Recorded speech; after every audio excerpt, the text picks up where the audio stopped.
Real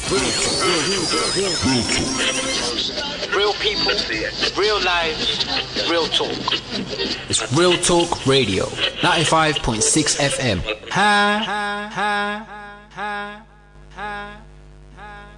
Hello and assalamu alaikum wa rahmatullahi wa barakatuhu. This is Rizo and you're listening to Real Talk. I'm also with my co-host, Mr. Kamal Salim. Yes, people, what's happening? What's going on? Today is a boxing show. The show is called Boxing Legends. So we're basically gonna ring the bell and start the fight. But obviously before we get into all that, we're just gonna say who's in the studio with us today. We've got Aji, the General Sharif. Sorry to everyone listening, yeah? Yes, and we also have Michael Sprott, former former British and Commonwealth and European champion.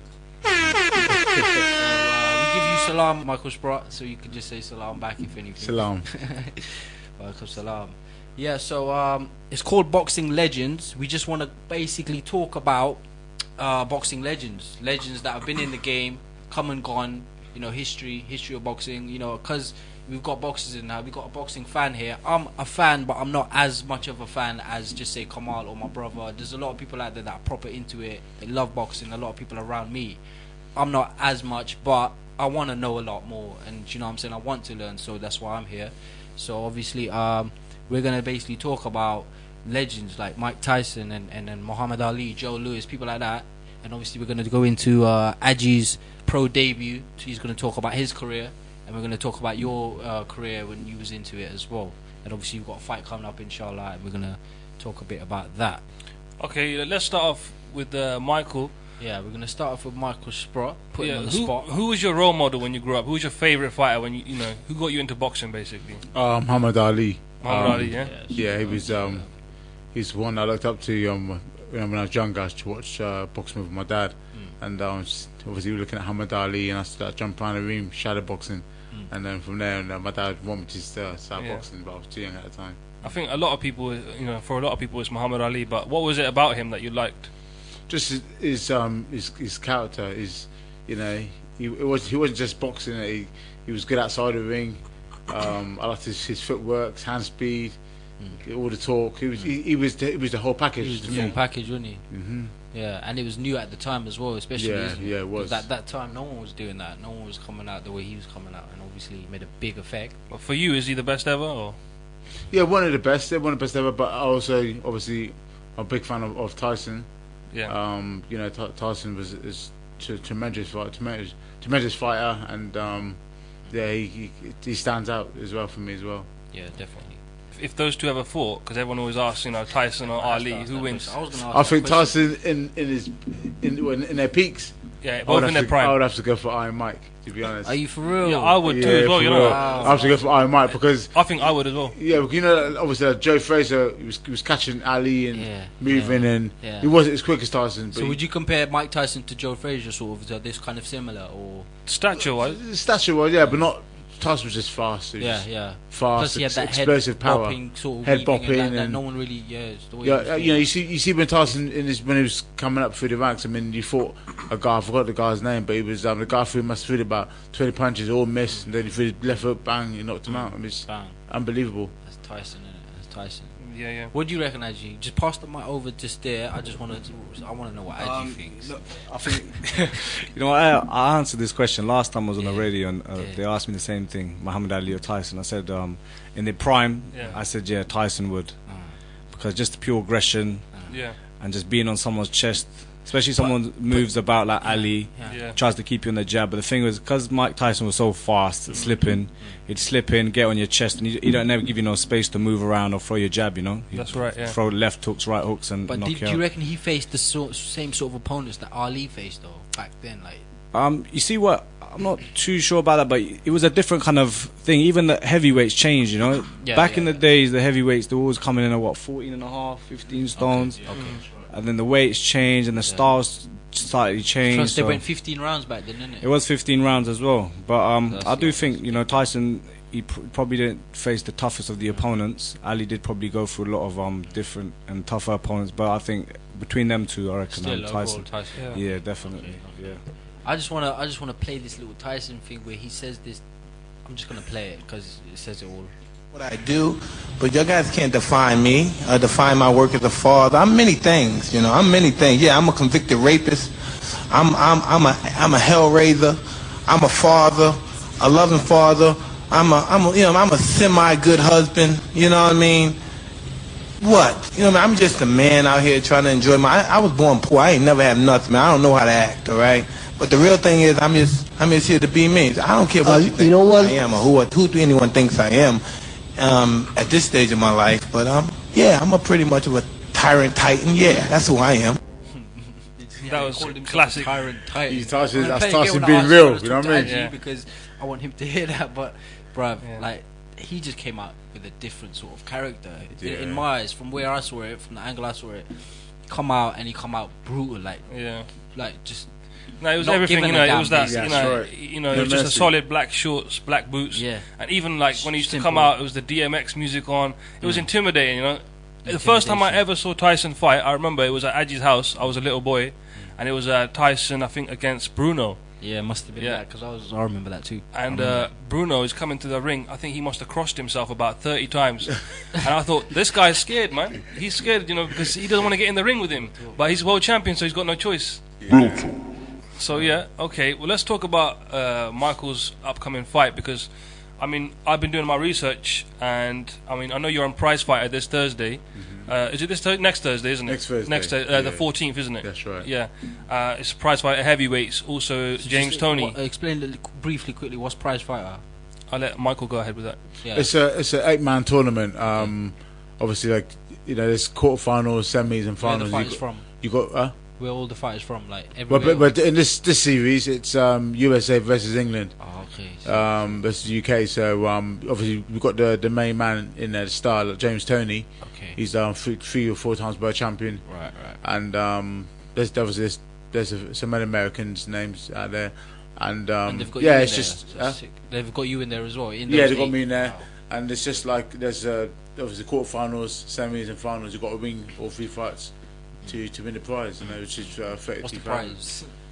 What's the prize? 32,000. Oh, but it could be more. I mean, if you get $2,000 for stopping or knocking out an opponent, so you know. Get me, fam. So you could end up, you could end up with like 40k. Well, a bit less than that, yeah. A bit less than that. But by the time you pay everyone out, you know, it's less.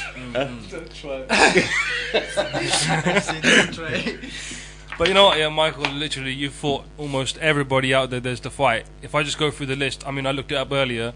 You fought people like Danny Williams, Matt Skelton, Audley Harrison, Kubrat Pulev, Robert Helenius, and then you fought 3 world champions as well. You fought Corey Sanders, Ruslan Chagayev, and Lemon Brewster.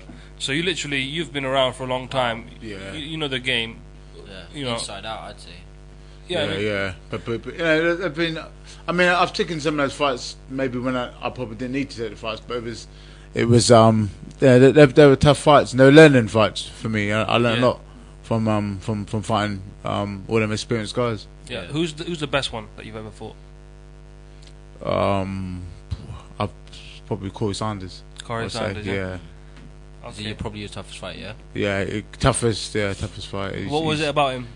It's power. I mean, and plus he's very quick. He's a southpaw, very talented. Probably the best heavyweight southpaw in history. But his power is unbelievable. I mean, as soon as I got caught first round, I knew it was over. I thought, I'm in trouble. It ain't gonna last much longer.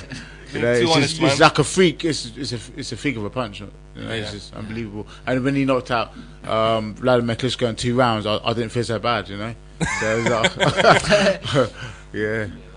But you know, you won it all. You won the English heavyweight title. You won the British and Commonwealth. You won the European heavyweight title. What's your proudest achievement? You're Prize Fighter 2010 champion. What's your proudest achievement in boxing?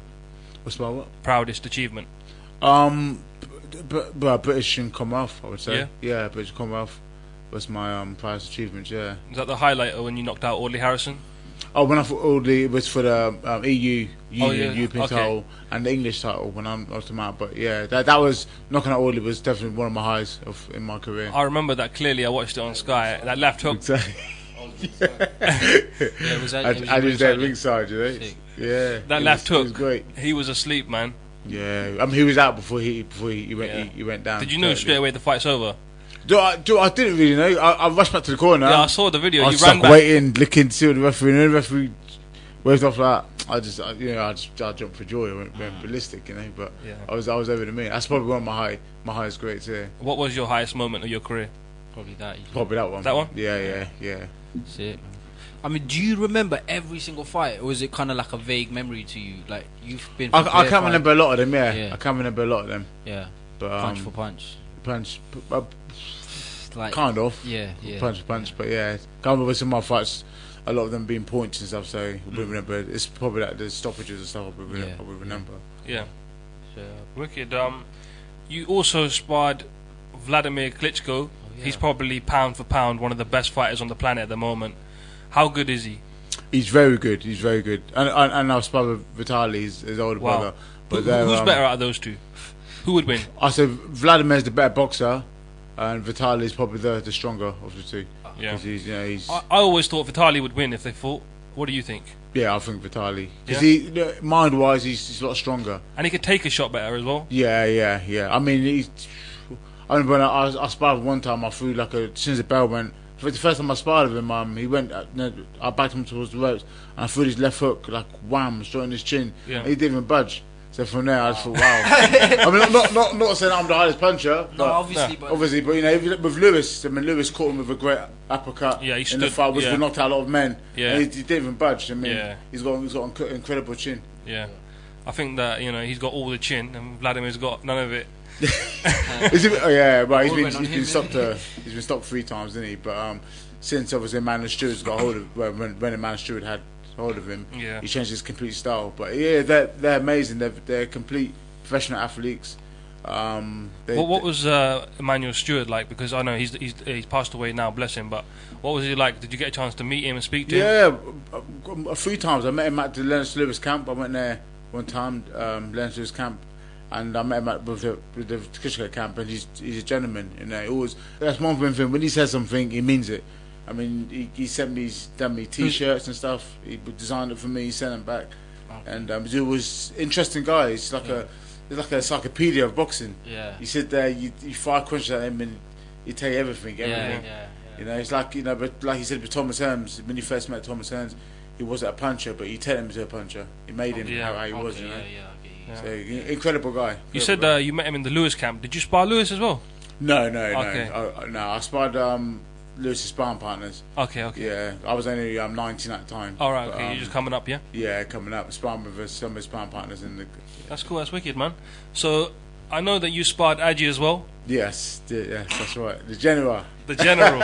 Stand up. You The sparred general's the here. general. The general. How was that? I want to know. Very good. You know, he's improving, and every time we spar, Yeah. you know, it's improving. Because so- honestly, obviously from where I'm seeing, he looks Yeah. good. But like, I want to hear it from you because you've been there and you're a boxer. So honestly, you think he's ready and he's good to go? Yeah, definitely. He's good to go. Yeah, definitely. I mean, he's having his first pro debut against Paul Morris, and yeah. He Do you know anything about him, Paul Morris? He's a tough journey. He's like a gentleman. Experience, Yeah. quite a tough gentleman, but he's Aji's got him all He's all got day. him in the bag. He's got him all He's got day, him in the mate. bag. Yeah. How many rounds have you done with Adji? Oh man, quite a few, man. Is this just for this camp, or is it in the past as well? Pass as well. Oh, so. yeah. So you've seen him develop and get better and better. Well over 100 rounds. Easily. Wow. Yeah. That's some Yeah. good sparring, good quality sparring. Yeah. It's been good, and he's Yeah. improving all the time. You know, improving all the time. He's getting quicker. He's good at he's bobbing, weaving. It's like Tyson slipping, coming back, and you know he's accurate. Very, very good. So you're like, the best person to ask this, yeah? Is Adji ready for the pro game? Yes, definitely. Yeah. He's done with the games. You know, he's done with the amateur game. Yeah. And with amateur boxing, I'm saying now that they've brought it back to how it should have been from the Yeah. big, no head guards, 10-9 scoring system. Yeah. They ain't been about now. So whilst at the time when Adji was boxing, there'd been this computer scoring. Yeah. For fighters like me and Adji or other fighters, it wasn't for us. Yeah, I really hate that computer scoring system. The white part of the glove, and you got to hit the opponent, and body shots don't even count. Yeah, and sometimes you see clean shots landing, and they've got the scores at the bottom of the screen, but the judges are not pressing the buzzer. You think, come on, man. Yeah, because it takes. I think all of them have got to hit it for it to score. From what I'm believing, but wow, that just doesn't work, man. Yeah, but now they've brought it back to how it should be, from the beginning. So now he's definitely ready for the pro game. Wicked. Definitely. And what tips can you give Adji in the pro game? The tips, keep in shape at all times. Yeah. Obviously you never know what call you can get at, what opportunity comes your way. Like I say, move your head, bob and weave. Yeah, just the basics. Just the basics. Yeah. Sure, yeah. And how far do you think Adji can go? I think Adji can go all the way. Yeah. Yeah. You think he can go right to the top? Yeah, with you got to get obviously the right fights and stuff. Definitely, 100%. You can't just not, because a lot of these, a lot of the prospects today, like and Joshua, who was the Mayor Khan when they started. Yeah. They were given the right fights to get at the top. I think that's the way boxing works, isn't it? You get a promoter, and they either fix you with the right fights at the right time. A lot of it's politics, isn't it? A lot of it must be politics. It must be like, do you know what I'm saying? Deeper than just what everyone sees, I guess. Yeah. The boxing industry, just like any industry, there's some, you know what I'm saying, dirty business going on as well. Oh, there is, yeah. But it's definitely got to be like the right fights. I mean, they've all done it. Ali. Yeah. They've all done it all three careers. Mike Tyson. Do you know what I mean? Yeah. We got a question. You got to pick the right times. We got a quick text. It's about the same thing we asked you a bit earlier. Question for Sprott and Adji. Who is the greatest of all time? Is it Ali? Is it Mayweather, Tyson, Joe Louis, Ray Robinson? And how do you think the Klitschko's would fight against the heavyweights from, say, 20, 30 years ago or more? So the Klitschko's, what do you think they would do against fighters 20, 30 years ago, first of all? Would they give a good fight, or is it like, do you know what I'm saying, no contest? What, in their prime? Yeah, or say right Klitschko's in their prime. Against the Tysons, the Holyfields, the Riddick Bows, and you can go further back as well.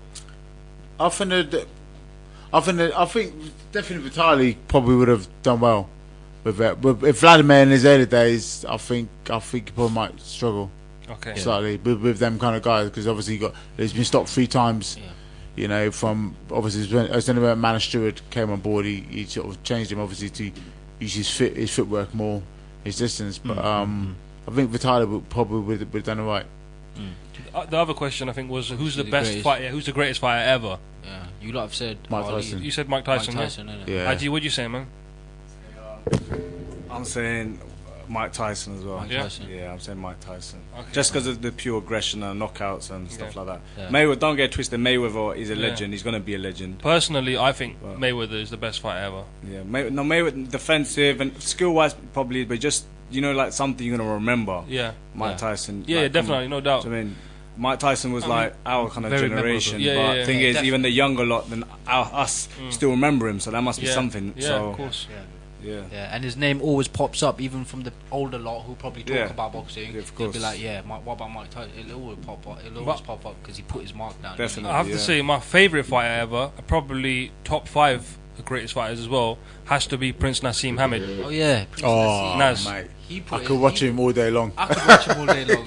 His knockouts, his style, his everything. He's like a rubber man. Punches come from all different angles. And Have you ever met him or ever? I met him once at Rivermead when his best mate boxed down there, but it's only brief handshake sort of thing. But yeah, he's amazing.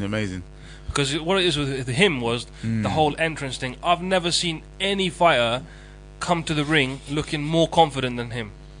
He's dancing. I remember Michael Buffer was saying champion of the world, and he was singing it, champion, hands in the air. He was singing the guy champion of the world, and I was thinking to myself, this guy, he doesn't look like he's about to go 12 rounds, one of the best fighters in the world. But in his it's time, just a mind game, like he's just trying to, I don't know whether it was mind games or not, but man, he pulled it off because very, very confident. you'd never ever think this guy was going to go into a boxing ring. he was so confident in his ability. Even when he came out to the ring, he's dancing and jumping the ropes and all that, and all the talk, even talking in the ring. When the referees got them together, giving the last order, he's talking to the guy, and they come out from the corner. Man, it was unbelievable. He didn't stop, man. He never stopped, basically, even when the fight's over. Yeah. But one thing I liked about Tyson was that when the fight ended, whenever he knocked somebody out, he'd always show a lot of compassion for them. Oh yeah, he did. Yeah. You see him go in the corner, rub their heads with a glove and kissing them, and I remember Bruno. He was like, rubbing his head and kissing him and telling him that he was one, great fight. He took some took his best shots and stuff like that. That was nice, nice to see. Yeah. Come on, do you want to just give the text number out? Yeah. Okay, I'll just give the text number out. Then we'll go to a short break, and then after the break, I think should we bring Aji in? We'll bring Aji. Definitely. Okay. The text in number is 07909 567 527. That's 07909 567 527. See you after the break. I'll wait there before the break goes. I just got one more quick question for Michael Sprott. Obviously, you said you look up to Ali when you was growing up and getting into boxing. Imagine Ali, just say he was in his prime now, and you was like in your prime, and you was fighting, and then he said this to you. I'm coming to London to get you. How would you feel? Let me just play that again. Great. I'm coming to London to get you. I feel great. It'd be, would, I would, because I'll be going in the ring with a legend, and it'd be nice to share the ring with him. Yeah, just like it'd be nice in price fight if I fight get in the ring with James Toney. Yeah. I think it'd be great, Yeah. Okay, we'll be back after a short break. Assalamu alaikum wa rahmatullah. We are back. We're back, and at this moment, really needing no introduction, sitting with us, we got Aji, the General Sharif. What's happening, man? So, pro debut coming up, but before we get to all that, let's start off. First, let's go back. When is this fight? When is it? Pro debut is on the 16th of November. It's 2 days after Michael's show at Prize Fighter. It's 16th of November at the York Hall in Bethnal Green. Okay. Let's just give out the number quickly. If anyone wants tickets, there's still a few tickets left for Aji's fight on the 16th of November, York Hall, Bethnal Green. It's £35 each. And take this number down if you're interested in tickets. It's 07933 189 648. That's 07933 189 648. So you got a fight coming up. Let's go back for a bit now. Let's take it back in the day. Obviously, people know you. You don't need any introduction. Yeah. So people would describe you as you was a bad boy. Yeah. Back in the day. Yeah. But let's talk about your life a little bit. Okay. We'll start from when you left school. Because I think you pretty much had like a normal upbringing, right, from school. I remember Aji from school. I used to look up to this guy, man. I used to that's my older cousin, man. Aji, man. He's like 2 years older than me. Yeah. You know what? School was good. Everything was good in school. Got school out of the way, and then like I said, you know what? I just had one of them. Just a mad thing, like I said it before. It's just like a snowball effect, And left school, got involved with the wrong kind of people, started getting involved with the wrong kind of things, and it wasn't like I was from a broken home, I got a lovely family and that. Got uncles, aunties, brothers, sisters. Everything was cool, But I think it's one of them things when you're growing up, you might do something silly, and then if you're getting away with it, and you try doing something else that's a bit bigger. And what happened for me, I started off small, doing small things, and I don't know why, I started liking it for some reason, Shouldn't have done, but I liked it, and the things got bigger and better, So just from there, drifted on. Yeah. Okay. Obviously, when you're in that sort of lifestyle, you ended up behind bars a couple times. Explain to us, what was that like? It's not good, Like first time, like I'm not gonna mess about. I've been a few times. People know that anyhow. But where it was first time I went, didn't think much of it, because I was still young. I was proper immature. How old was you when you first? First, when I was a youth, I was 17, turning 18. Yeah, so I was into YOs and all that, and then it was just stupid. I was immature. I didn't think much of it. I was in trouble, and I was getting in trouble all the time, And as I grew older, or more mature, and things like that. But jail life's jail life, you can't say anything good about it. you're banged up, you know, you're locked up. I just want to know a quick like routine. Like obviously, I know you must have been training in there. Even I was training in there, bro. You know what I'm saying? Yeah. Like in your cell, were you training as well or not? Yeah, in my cell. There's, you know, there's certain prisons out there that you know you don't get the time of day. You don't get, you know, there's certain prisons I was in where I was banged up for 23.5 hours, you know, and I used to get out, quickly have a shower, then banged up again. And them kind of prisons there, you ain't got a choice, you know. You have to train in your cell. And I remember sneaking downstairs into the cupboards and that when I had a half an hour break and stealing them, you know, them little washing up little Bags. Nah, they're like gallons, you know. I think it's about 5-gallon bottles or 10-gallon bottles, and I just like, every other day I used to go down there, steal 1 or 2. And I remember I had about 15 in my cell. The next minute I went and stole a broomstick, and then from that I made a barbell, you know. I used them to make a barbell, and I was training my arms and chest. You have to do what you got to do to survive. You know, I used to use net bags. Yeah, see, stuff like yeah, that. you know, but if you think about it, that's, you know, that it's a dog's life, you know, so it's not good. But just once you're in that situation with survivors, you just got to do what you have to adapt. Yeah, you have to adapt, and you have to get on with it, you know. And you just want to get out, do the time, and get out and be with your family. That's the main goal, you know. And try not to go back. Yeah, again, man. definitely, yeah. What I want to know is, you know, you always keep yourself in good shape, even when you was like, you know, bodybuilding back in the day. You know, from young age, you've always been in good shape. Yeah. But this probably has to be the best shape I've ever seen you in. I mean, I think so. Yeah, and you come down, you drop the weight. But before, I mean, how much was you weighing at your max? I was close to 18 stones. So from 18 stones, and at the moment today you're 14.8. I'm 14.8, 14 stone 8. So I've lost over 3 stones. 3.5 stones. 3.5 stones, yeah. That's amazing. That's yeah. great. It was just, you know, it was hard work, and like I said, it was just it was all because of the boxing. You know, I'm not gonna lie, I enjoy to be being big and walking around and 22-inch arms, and you know. But wow, it's because they got to you. Yeah, I got them near enough 22. 22-inch python. Yeah. So I used to enjoy it, but you know, because I took this sport serious, I had to make that sacrifice of size and everything else with it. You know. So. Yeah. Okay. When did you first make the decision in your mind? Okay, from now on, I'm gonna give boxing a go. Yeah, because I remember you being into it from day one, really. Into boxing.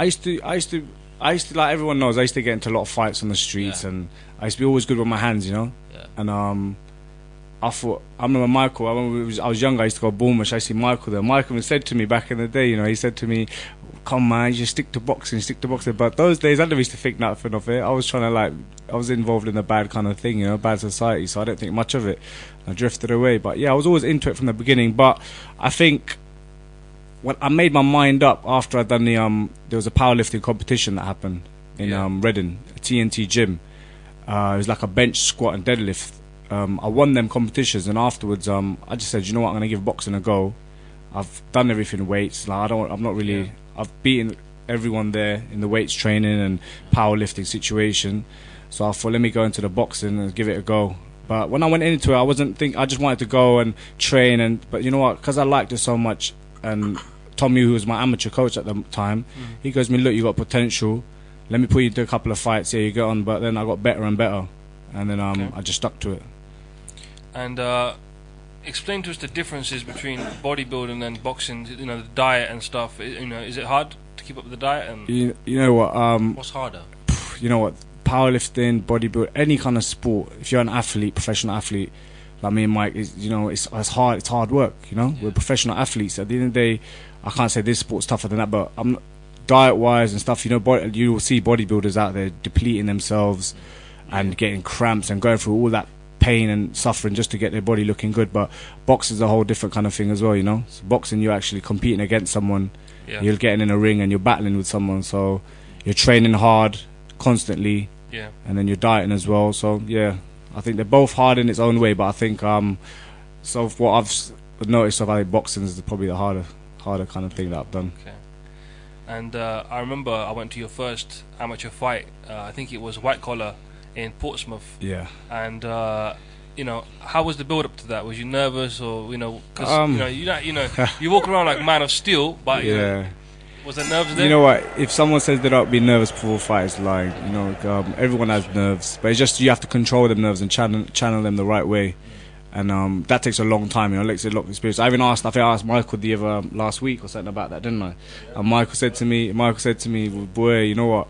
I still get it till now, but I control him because it's took him a little while. 'Cause he's got the experience, he knows how to control. But I'm still in the early days, so I still get nervous. Not gonna lie, but it's just about controlling and channeling the right way. Yeah. And do that kind of, it comes with experience as well. I remember Mike Tyson, even when he retired, he said I was nervous I was scared for every fight, every single fight. I was scared. Yeah. And he's Iron Mike Tyson. People were scared of him. Yeah. But you get. It's not necessarily being scared and this that. You can get like some people are scared of losing. Yeah. Some people are scared of like people who might be upset by watching. Like might think less of them if they lose. Yeah. So nerves can be in different kind of ways. You can get nervous, and it's just you have to channel it the right way. Like you said, Mike Tyson. Yeah, he was saying that. I remember Mike Tyson crying before one of the fights, and I think it was Teddy Atlas who like had to give him a cuddle and a hug and say, look, one of his amateur bouts. That's right. And say, look, you'll be all right, and this and that, So it happens to everyone. Yeah. And then he went out there and knocked the guy out. Yeah, he went in there and knocked him out 8 seconds. Yeah, 8 seconds flat. So there you go. Yeah, that's actually true, isn't it? Yeah. That was his first amateur fight. 8 seconds. Wow. Yeah. There you go. And he came in with a bang, innit? That's it. And moving on, like you had a few amateur fights. You had I think you fought Anthony Joshua as well. Yeah. So you probably fought the best amateur on the planet. Yeah. He went on to win an Olympic gold medal. So that means he is confirmed as the best amateur on the planet. Yeah. So that was at super heavyweight. What made you decide to come down a weight? Because I know you're fighting at cruiserweight. Yeah. Was it because of the size of the heavyweights? They're just so big. It was I think as you're looking at the years now, as time's gone on, the heavyweights have changed totally. Back in the day, you used to get like Tyson, and you used to get these other. And never used to get no over 6'3", 6'4". Only a one-off here and there. And then I think now it's gone into a freaky kind of game. You got people 6'7", 6'6". I remember one of my amateur fights I had. I came in, I was in shape as well. Yeah. I was 98 kilos, and I was fighting as super heavyweight. And the guy came in the dressing room. We jumped on the scales and was 6'7". He weighed 142 kilos. Wow. Which is like 23 stones or something, Yeah. And like that's like Nassim Hamid fighting a heavyweight. Yeah, 9 basically. stone, 15 that's like stone. Me and another person on top. It's ridiculous. So I had to fight this guy, And you get things like that. And so what it was, because of the height and the reach and everything else, and plus I'm 6'1", Yeah. So plus what it was, I was holding a lot of muscle mass. So I knew I could have got rid of a lot of muscle mass. So the best thing for me was to go down to cruiserweight, but try to keep the power of a heavyweight, because I was in my amateurs and unlicensed. I was banging people out, I was knocking people down. How do you do that? How do you keep the strength? It's just I have to. It's the training, it's a different kind of training and diet. I've got like I said, I've got my boxing coach who's Andy Edge. He's doing a wicked job with me, technically and everything else. He runs the perfect game plans for all the opponents, and then you got my strength and conditioning coaches. Roddy Slater and Dave Givo, they work on different things with me to keep my power up, but improve my speed and improve my stamina, but also at the same time be losing weight. So it's hard, it's hard, but you have to have someone who's experienced and know what they're doing. Yeah. And coming down to cruiserweight. Yeah. How did you?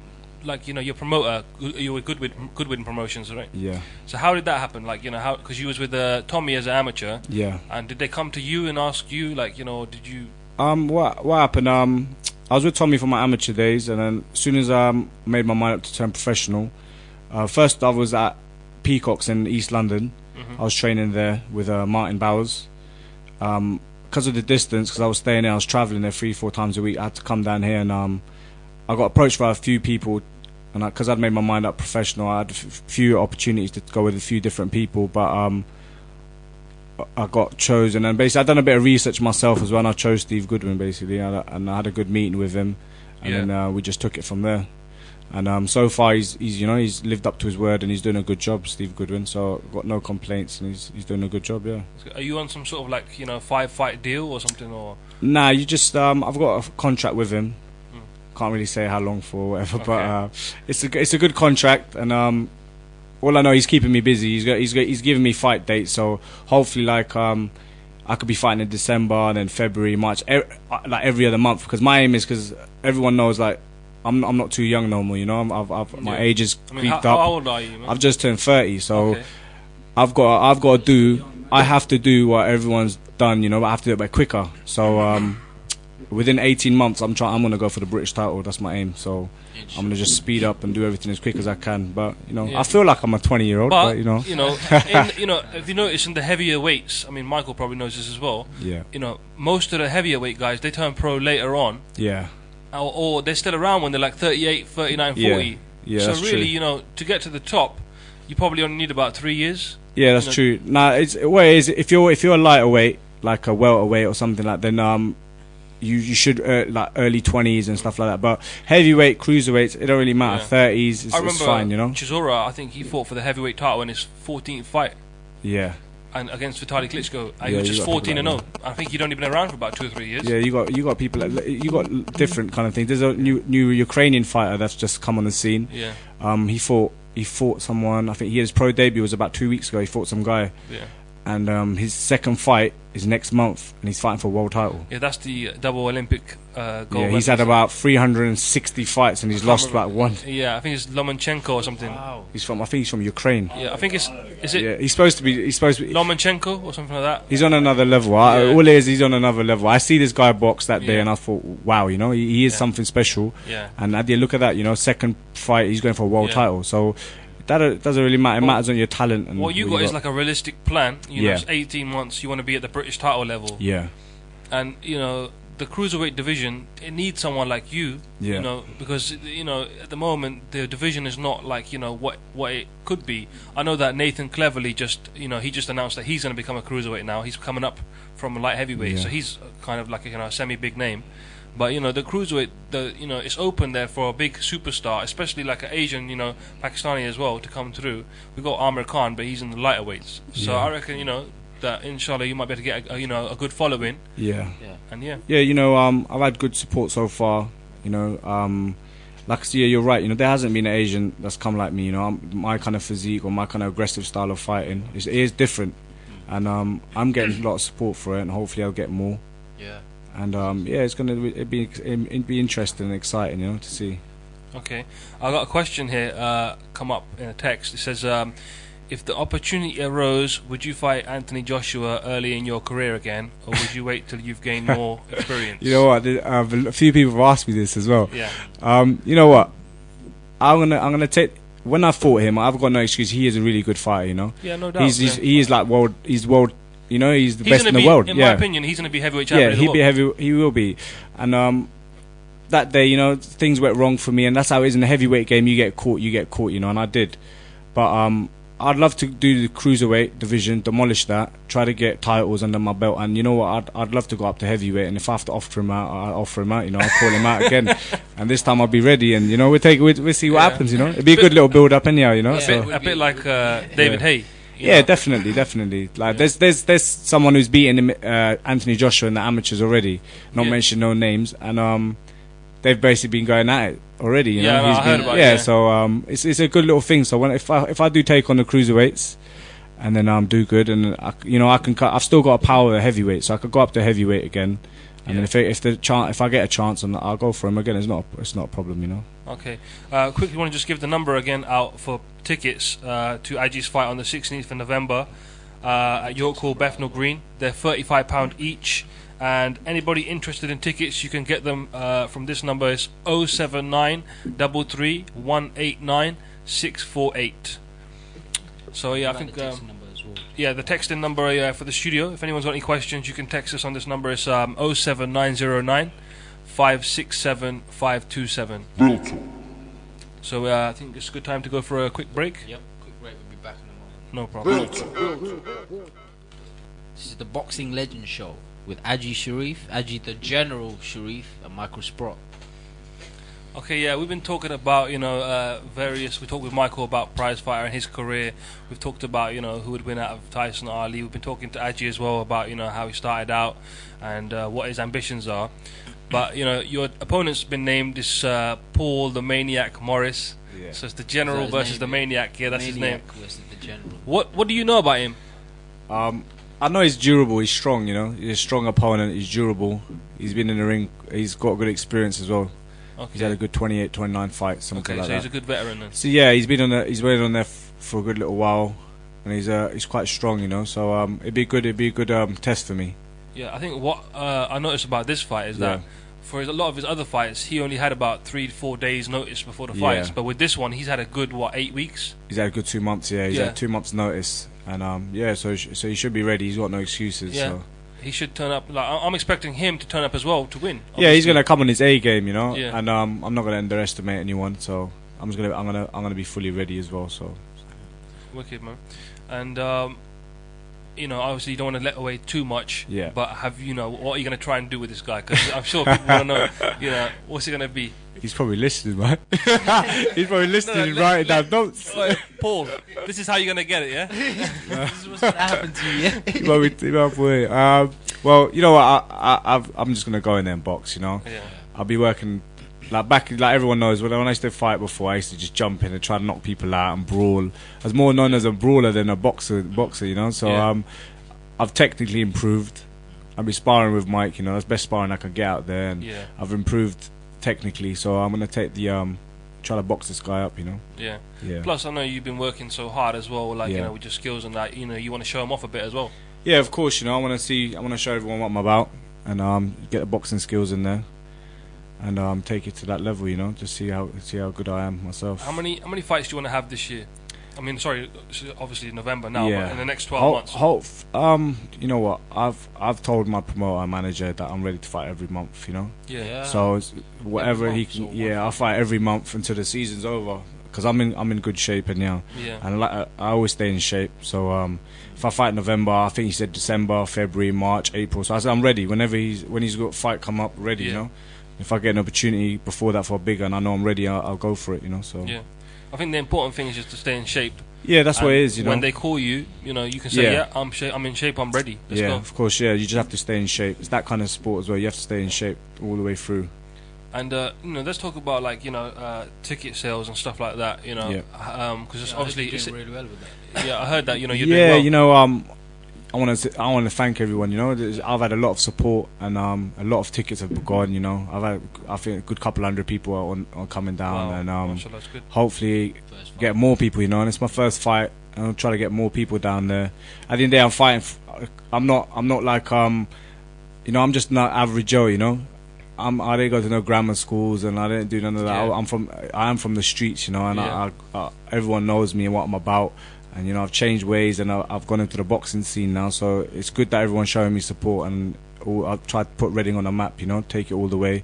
Definitely. So it'd be good, yeah. Let's talk about the York Hall Bethnal Green, because every great British fighter has fought at the York Hall Bethnal Green. Basically, if you haven't fought there, then you're nobody. Yeah. And that's where he's fighting now. Yeah, that's Okay. Yeah, so it's it's a privilege, to be fighting in York Hall Bethnal Green as my pro debut. Not many people get that opportunity. And I know Michael's fought there. Quickly, Michael, what's it like to fight at the York Hall Bethnal Green? What's the atmosphere like? Because I heard that it's quite high and it's like on top of the ring and. Yeah, it's tremendous. I mean, anywhere you sit in York Hall Bethnal Green is a good view, and that's why it's a famous place for boxing in the UK, and a lot of people go there to watch boxing because it's great atmosphere, it's amazing, and it's such a good place to watch boxing. Yeah. To attend. And I heard that obviously, when you're in the ring as well, you can hear that. So I'm sure Aji's going to hear that, experience that as well. So yeah, I've heard. I went there a long time ago to watch a fight, so I know it's proper nice, a good atmosphere. It's old school, So all the British greats fought there. So like I said, it's a privilege to be fighting there as well, Okay, can did you go to sleep as well? Imagine it in your sleep, saying, "Oh, okay, I'm going to come to the ring." Have you got your shorts ready? Yeah, I've got my shorts. Yeah, I've got the shorts. Was it solid black or? Nah, I've just got black ones with gold. Okay. But you have to have 2 pairs, so I don't know which ones I'm gonna wear yet. I'm not sure. So should be good in here. But yeah, you do visualize. You do visualize. You got any special plans for the entrance music? No, they don't not see me. No, I'm just gonna get in there and just do the job, man. Aji, do you remember stone lifting, the entrances and all that stuff? Oh, boy, that was my brother. That was your brother. My brother took the stone lifting. He texted us actually. He texted in. Do you mind if I read it? Go on. Basically, he's talking about you going off the rails. He goes, "It's my fault. Aji went off the rails. I abused him a lot in brackets when he was little." Yeah, it's his fault. He said, you know what? Should I tell you how he abused me? He used to what?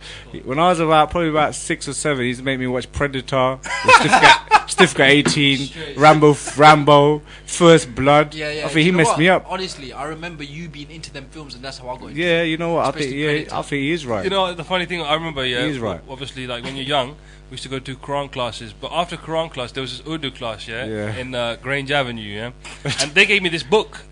She goes to me, no, listen to this. They gave me this book, right? They gave me this book, right? And she goes to me, this is your book. Your cousin had this book. I said, okay. Are you serious? I see Aj's name in it. I said, all right. There's little pictures of little like kids playing and stuff, and on every picture, devil horns. Oh my days. Are you for real? He was probably, 10 years old? Well, you know what? You know what it was? I don't know, man. Devil horns. You know what I remember in primary school? This is primary school, and this is actually true. My teacher asked me, they was doing that thing, what do you want to be when you're older? Yeah. And you know what film I'd watched? I'd watched The Godfather. And I said, I want to be The Godfather. And my teacher freaked out. That's what it was, That's what I think he is, my brother. But, that's the things, when you're young and that, Yeah, of course, man. You grow up just going through all sorts of phases, isn't it? You just go through phases. Have you got your entrance music? I have, but you have to wait. Okay. I've got, I've got a choice of a few, so I'm just going through them now. So I haven't really confirmed anything yet. Okay. So yeah. Wicked, man. And is there anything else that you want to ask? I mean, I just wanted to play this thing. I want you to hear it, what Tyson says about, because it's you can kind of probably relate to it, because he just says what I do, but you guys can't define me, define my work as a father. I'm many things, I'm many things. Yeah, I'm a convicted rapist. I'm a hell raiser. I'm a father, a loving father. I'm a semi good husband. You know what I mean? What? I'm just a man out here trying to enjoy I was born poor. I ain't never had nothing, man. I don't know how to act, all right? But the real thing is, I'm just here to be me. I don't care what you think I am or who anyone thinks I am at this stage of my life. But I'm a pretty much of a tyrant titan. Yeah, that's who I am. I can relate to, apart from the rapist bit. I can relate to the rest though. But yeah, the reason why I like that is because he's kind of just trying to say, because a lot of people are pointing fingers at him and saying, look, why you like this, why you like that. He's just trying to be himself and just box. You know what? Like I said, he was. Mike Tyson. He was from the streets originally. At the end of the day, we live totally different to how they live, man. He was. In America, it's totally different. So at the end of the day, that's the way he's brought up, In one of his interviews, he's talking to someone, and I understand. Like, people who listen to it, they probably just laugh, thinking, "What a freak." That's what I mean. But I understand exactly what he was on about. I remember one interview he's talking, and he goes like, "Our worlds are vastly different." Yeah. Like, he can imagine himself creeping up on someone and taking their wallet without them noticing, and he thinks it's just the way like they think, and he thinks it's totally different. And it is sometimes it's like that, because you go into different. You meet different people and you're thinking, you don't know what I've been through or what I've done. Our worlds are vastly different, So yeah. No, definitely. You don't. You've been in some madness as well. Like, you're growing up. Yeah, you could probably write a book, man. Yeah, I've done a lot of bad things, but a lot of them that I'm not proud of. But that's like I said, I was immature, and that's part of growing up. You learn the hard way, So I've learned the hard way. And now this boxing, I've got to take this to another level, and I've got to take it to that serious level and try, sort out all the wrongs I've done, with this. So, but boxing, I think what attracts people to boxing is the different characters, and you got like the Nassim Hamid, and you got like the Mike Tysons and Muhammad Ali's. But are you going to try and create a character people love, or you need to be yourself? I'm gonna go out there and be myself. I'm just gonna go out there and be myself, and I don't think you really think about it too much right now. Yeah, right now.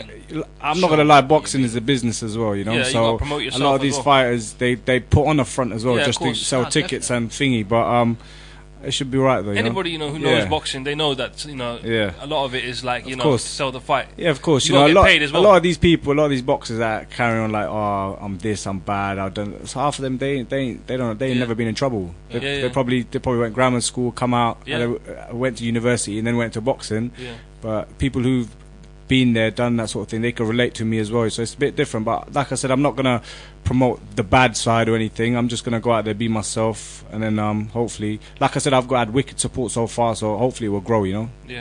Inshallah. So yeah, definitely. It's just obviously as the years come or as the time comes and you get into it, people are gonna want to kind of know the the character of Aji Sharif. Like, what's he like? What's he like? Yeah, look, like I said, personally like you can't, nothing secret, you know, nothing secret. So I think that people are gonna know That's what I my mean. past, and that's people are why you gonna put it find out. there, So innit? yeah, so Yeah. I Tell think it that's how why I'd it rather is. put it out there now. Yeah. And then when Yeah. if I was to come on and act like I'm a goody and Yeah. I've never been in trouble and I've Yeah. basically I'm a law-abiding citizen, then that's you know what I mean. That's People just, don't like it. I Yeah, kind of people felt, don't like me it. personally, my opinion, I kind of felt Amir Khan was trying to do that in a way. What do you think? Amir Khan, you know what? Like he was trying to be I've the met good boy. I've met Amir Khan a few times. Me and him, you know, we've chilled out before. We've gone You to, you actually know. chill with him. What's he like? Yeah, Chilling. you know what? He's a nice person. 'Cause I He's, met him once and he was cool. yeah, he is a nice person. He's cool. He's down to earth. I think maybe, but you got to remember he was young. You know, he got into Yeah. that situation when he was young, all that Yeah. fame and Yeah. celebrity life, and you know, it does mess people up a bit. But you know, when I met him, when I was chilling out with him or whatever, you know, he's a good Just boy, down to man. earth, Yeah, he's down to earth and he's just a normal kid. What I noticed from being around him is that he's a nice guy himself, but Yeah. a lot of the people that surround him, Yeah. that are around him, basically, Yeah. like, you know, they influence him too much. Yeah, but that's how it is, though. Yeah. You know, that's how it is. Once you get bigger and Yeah. you get people around you, like you know what, you'll see it. Like once you get big and better at something, everyone will be around you. But once you lose it, Yeah. no one wants to be I around mean, you. You know. you know that yourself anyway, because Yeah, of you know, course. even just on the local streets, you know, you got a big name yourself. Yeah, I'm of sure course. that, you know, when you got your name, there's a lot of people.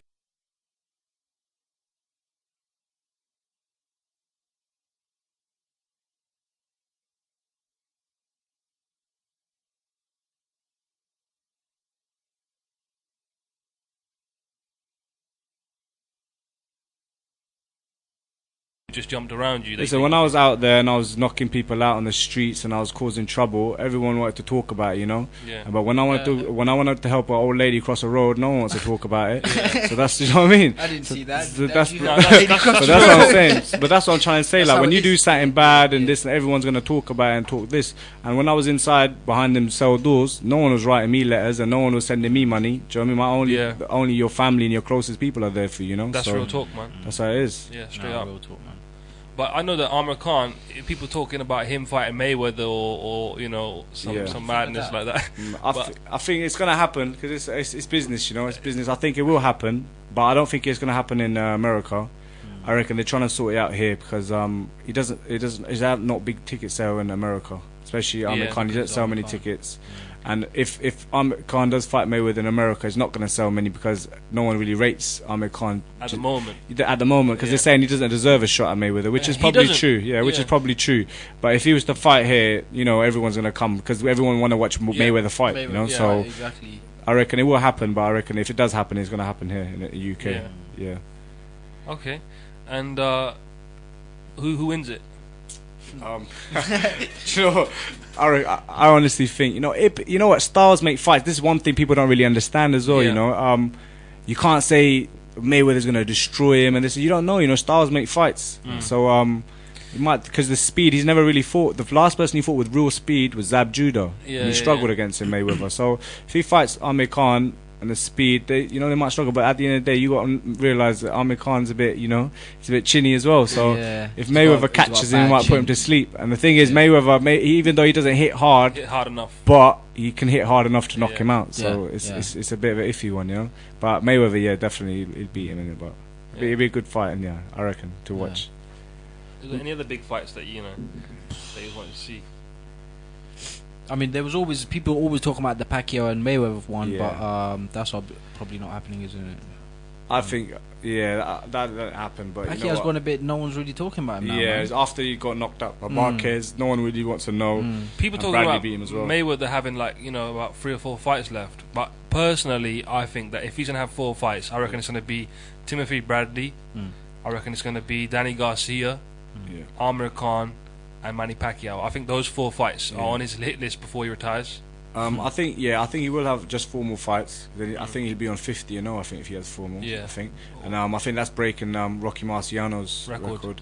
So I think he'll have another 4. Wow. Yeah, so he'll have another 4. But I think he'll fight them. But apart from Danny Garcia, I don't think he'll fight Danny Garcia. No? Because I think Danny Garcia don't really need to fight him. Because you got to remember, Danny Garcia's so young and he's undefeated. If he just avoids Mayweather, he'll stay undefeated because he is good. But he might fight him towards the end, 50th But fight. there's no need because he can make Danny Garcia just have to wait a little bit longer. Once Mayweather's gone, he can Yeah. make that money. You know, the money won't really interest him just yet. I know that. Did you see David Hayes sparring? Yeah, I saw David Hayes spar. Explain, because I remember we was talking to Resga once. You said to me, "Oh, the power is just mad, or explosive power." Yeah, I think you know what. Michael might be tell you a bit better about David Haywood because let's hear from Mikey. He's looking What's the power like, Michael? Go on. Well, it's quite impressive. I mean, at cruiserweight, he was punched like a heavyweight, and I sparred him a lot as a cruiserweight. You know. Okay, is he the hardest puncher that you faced, that you've ever been in the ring with? No. He's not the hardest puncher. No, he's not the hardest puncher, but he can punch. His reflexes, he's got reflexes of a cat. You know what I mean? Just you miss and he make you pay. I know that even against Vladimir, still struggled to hit him. It wasn't like he hit. Yeah, he did. He did. He made Vladimir miss a lot. I mean, I know people were quite upset about the fight. I was quite impressed with Hayes' reflexes and making him miss. And yeah, you know. Wicked. Okay. And what about Deontay Wilder? Have you ever seen him spar or? Deontay Wilder, you know what? I haven't seen him spar. Michael was telling me, what was he telling me the other week? He was telling me that he sparred with Vladimir. Yeah. Deontay Wilder sparred with Vladimir and they had a good little tear up. But apparently he's improving. Every time he spars, he improves. He comes back stronger. That's what Mike was saying. Yeah.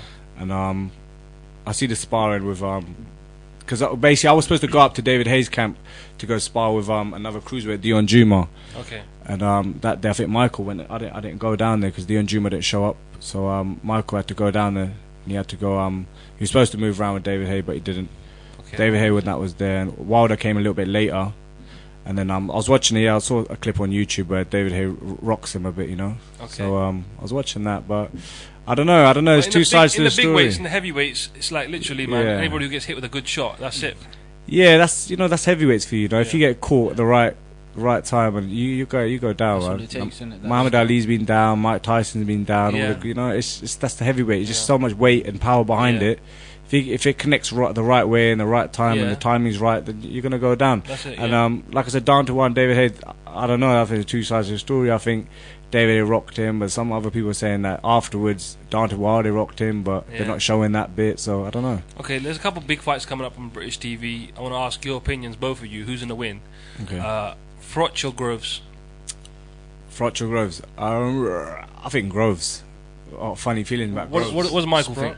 I think Groves as well. Do you know what? I think Groves as well. I just think that he's got the better skills than that, yeah, hand speeded. But we've got to see what he's like. Obviously, he's not with Adam Booth no more. He's with someone else. So we've got to see what styles change. Okay, and what about Tony Bellew versus Adonis Stevenson? Adonis Stevenson, man. Yeah. I think you know he's that guy could hit. Yeah. Trust me, Adonis Stevens, he could bang, man. And I think Emmanuel Stewart used to train him as well, didn't it? Yeah, back in the day. And apparently he said, Emmanuel Stewart said that this guy is one of the biggest punchers in that weight class he's had. So that don't look good. I don't know, but Tony Bellew, I'm not gonna lie, he's a warrior. Yeah, I like Bellew, man. He's one of my fighters. If he doesn't get rocked, he'll give him a war. You know, that's what he's like. But Bellew can bang as well, man. He hits hard as well. He's all right, but he's not. I don't think he's on that level of Adonis Stevens bang or the other Russian that knocked out Nathan Cleverly. He's a banger as well. Kovalev, I think is his name. Yeah, man. Yeah, he's a banger as well. So you don't know about these. It's one of them things. Yeah. All right. Is there any other big fights coming up? I'm trying to think now. Probably just. What about Kell Brook? What do you think of him? Kell Brook, you know what? I reckon he's good. Kell Brook is good. He's got something brewing with Amir Khan. Yeah, that's what I've seen. So I want to see them fight. I think that he would beat Amir Khan, man. Yeah. I don't know. He just hits very Obviously hard. There's man. no telling, but you know what? If he catches him, he's gonna hurt him. But the thing is, if all Amir Khan needs to work is in the defense, if he can move around without getting hit, because he's got the speed, and speed kills as well. So because I see the interview with his trainer. Got his name now, the black guy in America, Virgil Hunter, that's it. Yeah, and he was like saying, I haven't seen Amir Khan since the Julio Diaz fight. He's like, I keep telling him to come over here and train. He hasn't even been. He doesn't take life seriously, and that's why he's not going to become a great fighter. I think that, like I said, you know what, he's young, and I think the money and the fame and everything, I think it's just pulled him away. Because you know what, there's a lot of people. It's that kind of thing, man. When that money gets you, like. Mayweather's totally different. I don't know how he does it, man. But everyone else, money when you get the money in and the fame and because it hit him so young as well. Yeah. I don't know if he might have drifted away from me. I'm not sure. I know Mayweather, he trains like 3 times a day. How many times do you train a day? Yeah, I'm training 3 times a day as well. Wow. Now. Really? Yeah, So I'm you're on the training 3 a 3 days times as a day, well, yeah. boy. So how does that work? You wake up. Wake up, go What for time? What sort of go time? for like a run, What sort of and time you is got that? your early morning, probably 7, 8 o'clock in the morning, sometimes 6:50, and you got after that you got strength and conditioning training. That could be either midday or it could be late evening, and then at fixed time, but 3, 4 o'clock boxing training. Wow. Yeah. So yeah, it's a tough, just all out, man. it's a tough regime, but yeah, it's got to be done, man. If you got to train like a champ. Yeah, if you want to be a champ, you Yeah, got to you train have like a to train champ. like a champ. Yeah. Well, okay. Do you do you listen to music to influence yourself, or watch like do any films ever influence you? Rocky. Or, like, what hypes you up? What kind of gets you going? Like what wakes you up in the morning to go for that run, man? You know what? Is it just your thinking? You know what? It's just, right now it's hit me like a job now. Yeah. I So guess that's you why gotta it's look hit at me it now. like You that. know, before when I used to amateurs, because you're not getting paid and you're doing your thing, it's different. You just getting up because you have to drive and this and that, and you look at videos and you want to listen to music to influence you a bit, get you hyped up. But now because of the program, I think it's hit me now. Like I'm getting paid for this now, so I have to just like people get up 9 to 5 to go to a job. I'm getting up doing my training. That's my So work. that doesn't really necessarily mean you're in it for the money, is it? Or is it just that's I told this to my coach when I go with Andy. Andy witnessed this as well. You know what? I said, look, if there was a world title there and there was a couple of million on the other side, I'd go for a world title. I said, Really? forget the money. I take the world title just to be remembered as being Yeah. a world champion. You come on, that's something. That's that's totally what I wanted something. to kind of get at you. What is it for? Like, but obviously now Yeah. I get what you're saying though. It's like you've got your goal now. You're just gonna go for that. And Yeah. no messing around now. Innit? There's no messing It's not about. just going- it's not a going. hobby Yeah, anymore. I'm not. It's not little tickling competition no more. Exactly. So I'm taking this. I'm going to take this serious, and I'm going to try to take this to another level and see how far I can get in this game. So Definitely. Inshallah, you do well, man. yeah. Wish you all the best. There's quick text coming now. Go on. Question for Aji and Michael as well. Hopkins said he can make 160 pounds to fight Mayweather. Who's going to win? You know what? Do you see he come out last fight? Do you see what he's wearing? Hopkins. Yeah. alien He had something mask. alien. Yeah, alien. Because you know it's true. He is an alien. He's How- 49 years old. How He's can a 49 49-year-old 49, and the guy is a wicked condition, right? The guy. 12-round fighter? It's not normal, but you know what it is. He goes in it. He said one lyric. I heard. He goes, "Was it? I'm the destroyer of young champions." That's what he said. He said that. And you know what? That's something special. That's you know what? He is something serious. But if it does come down to that weight, Mayweather's just too much, man. For that, it'd be too much. Even though Bernard Hopkins got the experience and everything, but. Like you said you're 30 years old. Yeah. Doesn't it make you wonder how can a man 20 years older than Yeah, you of course. still be competing at world championship level? That's what it is. You see what it is. Age in this game. Look, it's changed so much. This sport, nutrition's come. People are learning about nutrition. People are learning about training. Before, Michael, me and him was when back in the day when Michael was training, he was telling me, this long runs, and then recently we've been doing this different kind of training, and me and Michael was like, "Raw, this is different, this is totally different." Yeah. But it's training's changed, nutrition. People know about nutrition. Science is coming to the game, so age don't really matter no more. There's people out there like George Foreman won a title at what was it? Was it 44? Yeah. You got Bernard Hopkins 49. And you got Klitschko Vitali's at 40. Was he 42? 41. 42. Yeah. Yeah. It's like you said earlier. You feel like you're 20, innit? Yeah, of It's how course. you feel I'm inside. eating. I feel better than when I was that age. So come on, I've come down. Look, I was 17, 10, 18. I've come down 14 and a half, and I'm hitting harder than ever. And I'm fast. I'm fit. So Ready to go. Yeah. When was the last time you weighed 14.5 stone, man? I was about 17 or Wow. 18. 17 or 18, I think I was like. Yeah. Wow. I was like 14 It's and a half, crazy. so I've come down. And you know what? I could lose more as well. I could probably get to light heavy if I had to. Wow. I reckon I can as well. So but cruiserweight, I reckon it'd be right Cruiserweight's for me. comfortable for you. Cruiserweight's Yeah. comfortable. But I Yeah. could get down. I reckon I'd get down light heavy if I pushed it. Wow. I'm always interested to ask fighters, how low do you think you can go? I remember, people like Hopkins, they say, I can come down to 160. Mike I'm could get down thinking- to welterweight. What do you reckon, Mike? Could you Mike, make what do you cruiserweight? reckon? I mean, what's your what's your Mike. best weight? Would you Mike prefer was to addicted fight? to Capri Suns. boy. Capri Suns, boy.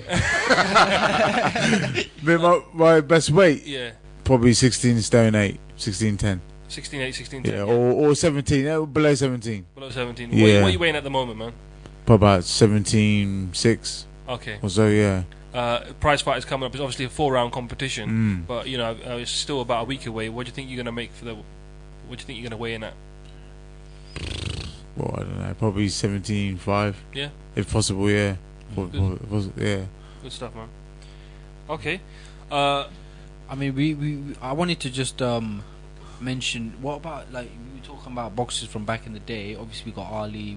Do you know much about, say, Joe Louis and boxers like that? Do you watch them fights? Do you ever sit down and watch old fights just to learn from them? You know what? I do go back and just watch it and stuff. But like Joe Louis, they say he was the best fighter of all time. You know, Joe Louis. And but the only thing is, because those days not much media and stuff like that, he didn't get promoted to be as big. Much as today, obviously, yeah. If you speak to, I think it was it Ali or someone saying that one of their favorite boxers were like Joe Louis, and that's who, Mike Tyson, Sugar Ray Robinson, because he had like the phenomenal footwork and Sugar stuff Ray like Robinson. I'm just Sugar Ray Leonard as well. looking at the amount of fights, total fights, 200 fights he's had, and he's won 173. That's it. Wins by knockout 108. Yeah, but the thing is, he lost like loads in the later. You're talking those days. You're talking ridiculous amount of rounds as well. Yeah, and you know these guys, they were like machines, man. They were machines. Wow, man. But Joe Louis, I watch them. I watch Jack Dempsey. Yeah. I watch old school fighters as well.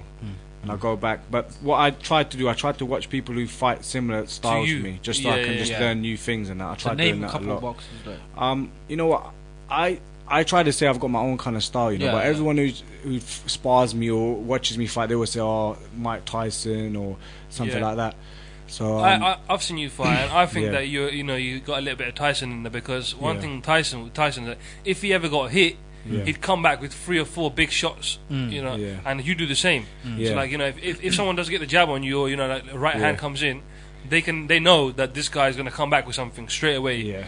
Whereas, you know, some fighters patient, take the time, go back. You know, you're like more like, you know, how dare you just hit me? Yeah. You know, you're coming for them. I'm more of like a pressure fighter. Yeah. So and I've got good lateral movement as well. Yeah. So I slip quite good and stuff like that. And what's your best shot? You know, I can hit hard with both hands. So best shot, I think probably left hook. Left hook. What do you reckon, Mike? Mike said left hook. Mike's felt it. Yeah, I got power both hands, so I think that's good. Yeah, probably my left hook. Yeah. Okay.